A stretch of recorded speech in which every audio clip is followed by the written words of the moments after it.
Well, about 2 weeks in now, what have you seen from your group? We were talking about this the other day. I think that we've got we kind of compared ourselves to like a unbroke colt or a wild stallion or something. I think we got a lot of talent. I think we got a lot of energy. I think we got the right makeup, right? Our physicality's there, all that. Now we're just wild sometimes. I don't know that we're as detailed obviously as we need to be. We're not executing at the full level that we need to be. But I do think that as far as having all the components, right, that it takes to be a really good offense, I think we got those things. So we just got to hone them. We got to keep executing, keep bringing them together. That's what fall camp's about, and keep having our leaderships. Our leaders kind of rise up and help us out, and then and just kind of keep focusing on detail and execution. And if we do that, then I think we're headed in the right direction. What's it like going up against this defense every day in practice? It's a great challenge. Obviously, top 15 defense in the nation coming back. Got a chance to do that, and we got good players. We're top 15 offenses too. That's having a chance to do that. Anytime you can get great competitive work, I think Coach Lashley does a great job of putting us in situations to compete and putting us in situations to really strain ourselves to the most we can, and that's been evident throughout fall camp, and I think today was a great example, kind of getting into that red zone competition period there at the end, and we got whipped, and we got to go lick our wounds and come back and do a better job next time. What have you seen from your quarterbacks, particularly from Keldrick and Kevin? Man, really excited about our quarterbacks. Obviously, we feel like we got two that can win in the ACC.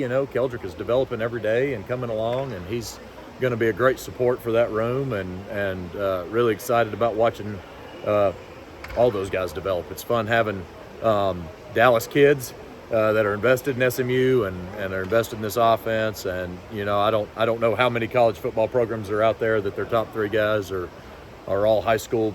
Have come through the high school feed system and been part of your program since they arrived on campus. But we're proud of our guys and that mechanism, and I think we got guys that we can win with. And with them all being Dallas kids, obviously we see how the move to the ACC can help recruit locally, but do you think you're going to see that in the transfer portal too, or have already seen that with guys wanting to come home and now having a power conference school in their backyard? Yeah, I think we have had great success over the past couple of years with that model anyway. I think Dallas sells itself. I think it is kind of a transfer destination. Certainly SMU, what we've been able to produce, if you're a transfer right now, you got an opportunity to play in a top 15 offense, top 15 defense, and we can statistic every single position that we've got out there and have a bunch of guys that have had success. Certainly, more so I think I've seen in high school recruiting where the power conference has been impactful. More so when you kind of get into the layers of, transfers are looking for different things than high school kids are traditionally. And but certainly anytime that you can sell the conference, and we're super excited about the ACC and the opportunity we have there, I think that'll can't hurt us in our room recruiting for sure. Where have you seen the biggest growth in Preston and Kevin in camp so far? Man, that's a great question. I think that there's a comfort level. I think Preston being able to get in there, and he probably of all the wildness that our offense is, I think those two guys they've been the most poised to help drive us, the direction that we need to, and that's what we're going to have that in order for our offense to rally around that and develop from there. But to see the confidence that Preston has when he takes the huddle has been awesome. Kevin's really the same way. I think that he's a guy that has come in now that he's got a full grasp of the offense and he's got confidence from having played in games, big games.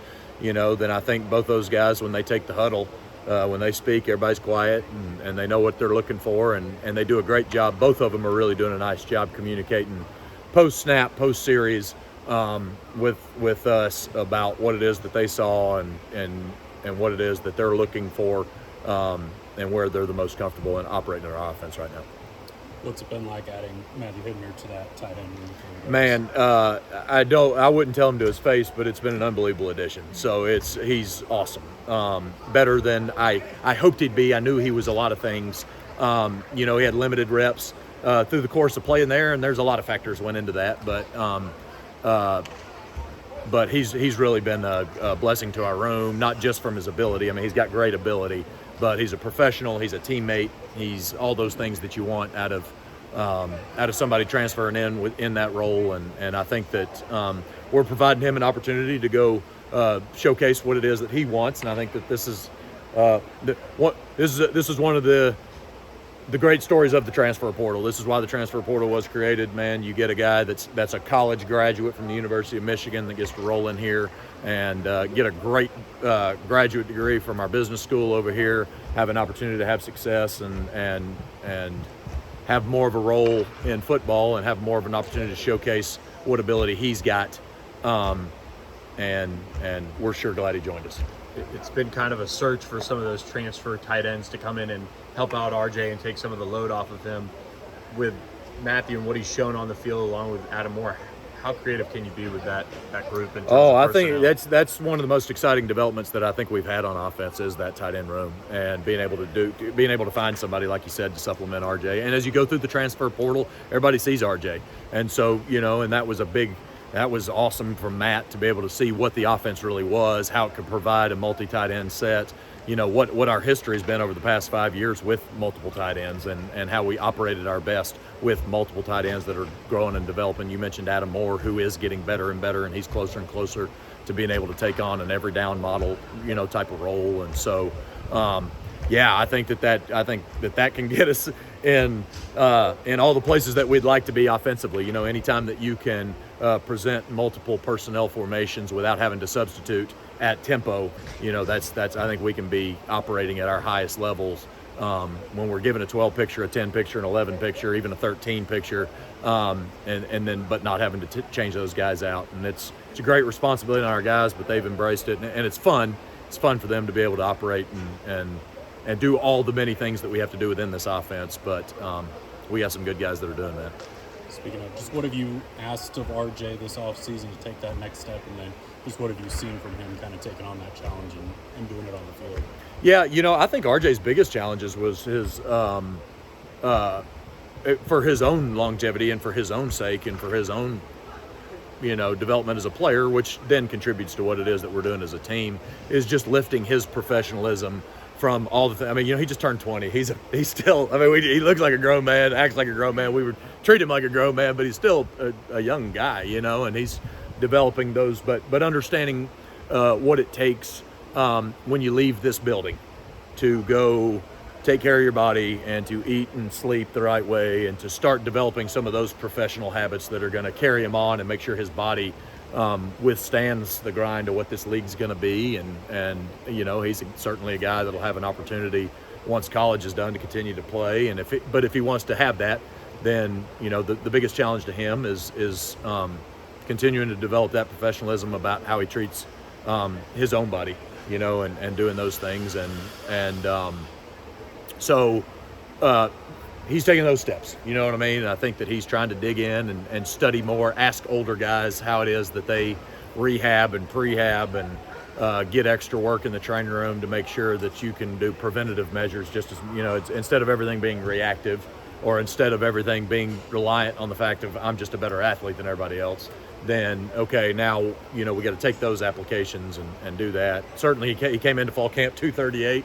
That's amazing to see that development from him and everything. He's down a little bit with all the water weight and just as hot as it's been, but he's he's ready to go and he's as excited about as anybody in our room about having guys like Matt and Adam develop that we can all be full speed the entire course of the game and really stretch this offense even further than it's been so far.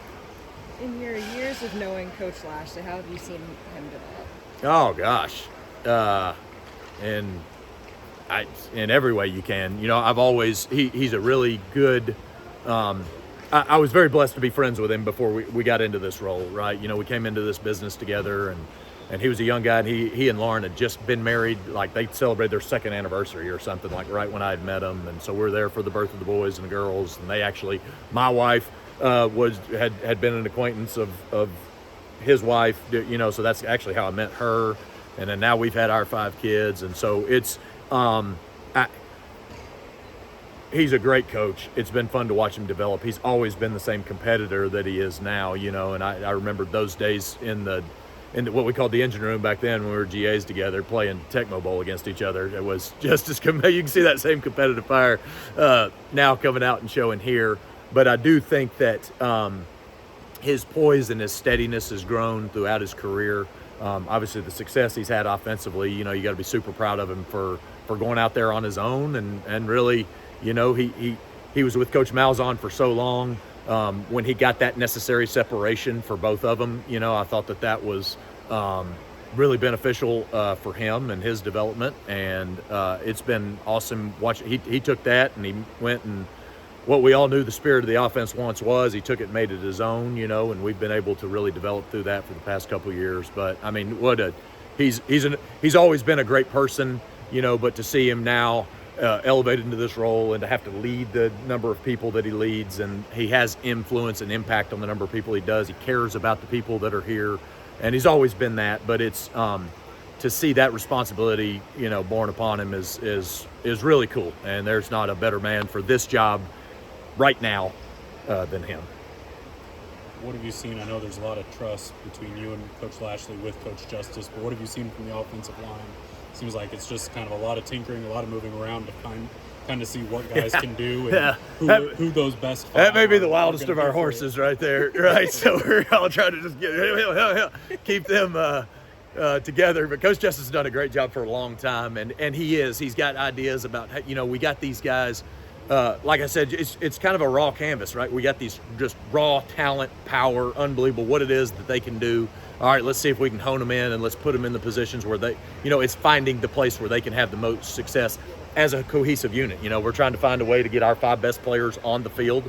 And then what's the right, you know, alignment to get that done, to make sure that we're, you know, accounting for the double teams that we need to account for, and accounting for the space that we need to account for, and accounting for what it is that we're trying to get done in pass protection, and you know, just thinking through all the details of those guys. The experience of some of the guys compared to the others is certainly influential with that. We got, you know, Coach Justice and Coach Lashley have been together. This is coming up on our their 5th year together, our 3rd year together, as all 3 of them, and he's done a wonderful job. One, continuing to supplement our room with guys. This is the deepest room that we've had. This is the most athletic room that we've had. So we've been able to build from what we had when we got here to really a competitive Power 5 offensive line. We just got to get them to gel. And now, you know, as we kind of iron this thing out and get them to gel a little bit more and get some of those guys that are banged up back, you know, that's kind of the other thing right now is without Logan full speed back, without Ben Sparks full speed back, without Andrew Chambly full speed back, you know what I mean? Now all of a sudden you got the makings of something that could be really special if we can continue to, you know, just put the reins on it and get it honed in. Speaking of depth, the wide receiver position has a bunch of guys. How is it important though that 1, 2, however many step up to be the guy and a go-to guy for this offense? Yes and no. Yes and no. You know, I think the beauty about what Coach Likens has been able to do there and what we've built is we've got 6 guys. You know, I mean, I don't know what the ending stats of last year ended up being, right? We had like 8 guys with more than 30 touches and more than 300 yards receiving. So I think that our offense has proven that we can support 2 sets of starters. And our offense has also proven that we had a 2nd-round draft pick in Rashee Rice, who led the country in receiving. So we have the versatility within this offense to be able to rely on one guy and then also rely on multiple guys. And I think that, you know, I don't know how many school records we ended up setting last year, but I do know that the versatility and the speed with which we got is driven by that group. And I think that the competitiveness drives them to be better, right? So you have an opportunity to get some of those guys that rise to the top. And maybe it's one week it's this, and then the next week it's this support, you know, and I mean, I don't think we had, I remember maybe conversations, we didn't have a 100-yard receiver until week 12 or something last year, right? But it was, still had all the stats and touches and everything that went out. You know, I think that comfort develops with the quarterbacks and some of those guys. Thus far, we've been really, really comfortable with all 6 of them that we got that are that we would all consider those guys to be starters, you know. And And I think that for our offense to operate at the highest level it possibly can, we got to be able to substitute to play fast, right? Have multiple guys in the games as many times as we're pushing the field vertically. We got to be able to make sure that we can supplement and get guys in there, and then so snaps 50 through 60 are just as fast offensively as snaps 5 through 15 are. So.